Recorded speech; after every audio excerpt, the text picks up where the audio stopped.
YCP అధినేత YS Jaganmohan రెడ్డికి వరుస ఎదురు దెబ్బలు తగులుతున్నాయి. ఎప్పుడో అమావాస్యకో పౌర్ణమికో ఒక్కసారి బయటకొచ్చే జగన్ ఏదో అనాలనుకుని మరేదో అనేస్తున్నారు. దీంతో ఈ విషయం కాస్త వైరల్ గా మారుతుంది. చివరికి ఈ విషయం వైసీపీ నేతలందరికీ తలనొప్పిగా మారుతుంది. ఇలా తొలిసారి కాదు, ఓడిన తర్వాత ఈ 10 నెలల్లో జగన్ ఎప్పుడు బయటకొచ్చినా సరే ఇదే తలనొప్పి అంటున్నారు వైసీపీ నేతలు. వైసీపీ నేతలను పోలీసులు అరెస్టు చేసిన ప్రతిసారి ఏదో ఒక మాట అనేసి వెళ్లిపోతున్నారు తప్ప జగన్ వల్ల ఎలాంటి ఉపయోగం లేదంటున్నారు. తాజాగా ఉమ్మడి అనంతపురం జిల్లా రాప్తాడు నియోజకవర్గం రామగిరి మండలం పాపిరెడ్డిపల్లి గ్రామంలో జగన్ పర్యటించారు. ఆ సమయంలో ఆయన కొంచెం ఆవేశంగా మాట్లాడారు. ఇదే ఇప్పుడు వైసీపీ నేతల కొంప ముంచుతోంది. పాపిరెడ్డిపల్లి గ్రామంలో ఇటీవల హత్యకి గురైన లింగమయ్య కుటుంబాన్ని జగన్ పరామర్శించారు. మీకు అండగా ఉంటా అంటూ హామీ ఇచ్చారు. ఇంతవరకు బాగానే ఉంది. ఆ తర్వాత బయటకొచ్చి ప్రెస్ ముందు మాట్లాడడం మొదలుపెట్టారు.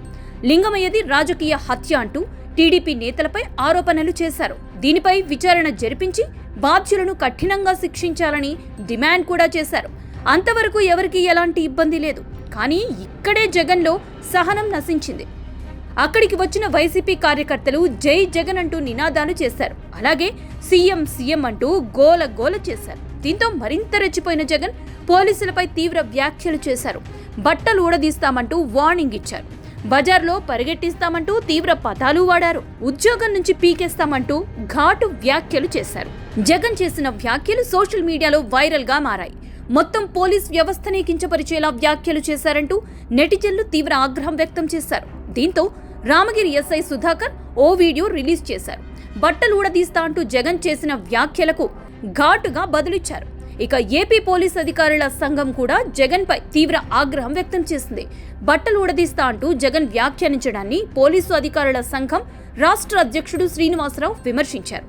తీవ్ర ఒత్తిడితో పనిచేస్తున్న పోలీసులపై ఇలాంటి వ్యాఖ్యలు సరికాదన్నారు. జగన్ క్షమాపణ చెప్పాలని డిమాండ్ చేశారు. లేదంటే న్యాయ పోరాటం చేస్తామని శ్రీనివాసరావు హెచ్చరించారు. పోలీసుల్లో మహిళలు కూడా ఉన్నారనే విషయాన్ని జగన్ మర్చిపోయారా అని ఎద్దేవా చేశారు. జగన్ చేసిన వ్యాఖ్యలతో పోలీసులు ఎదురు తిరగడంతో వైసీపీ నేతలకు ఏం చెయ్యాలో పాలుపోవడం లేదు. కొందరు పోలీసు అధికారుల అండతోనే 5 ఏళ్ల పాటు ఏపీలో వైసీపీ నేతలు రెచ్చిపోయారు. కొన్ని చోట్ల పోలీస్ స్టేషన్లోనే పంచాయతీలు చేశారు. ఇక గతంలో టీడీపీ మాజీ ఎంపీ జేసీ దివాకర్ రెడ్డి కూడా పోలీసులపై విమర్శలు చేసినప్పుడు నాడు సీఐగా విధుల్లో ఉన్న మాజీ ఎంపీ గోరంట్ల మాధవ్ యూనిఫామ్ జోలికొస్తే కబడ్దారంటూ వార్నింగ్ ఇచ్చారు. అప్పట్లో వైసీపీ నేతలంతా మాధవ్కు మద్దతుగా నిలిచారు. దీంతో చివరికి జగన్ కూడా హిందూపురం ఎంపీ టికెట్ గోరంట్ల మాధవ్కి ఇచ్చారు.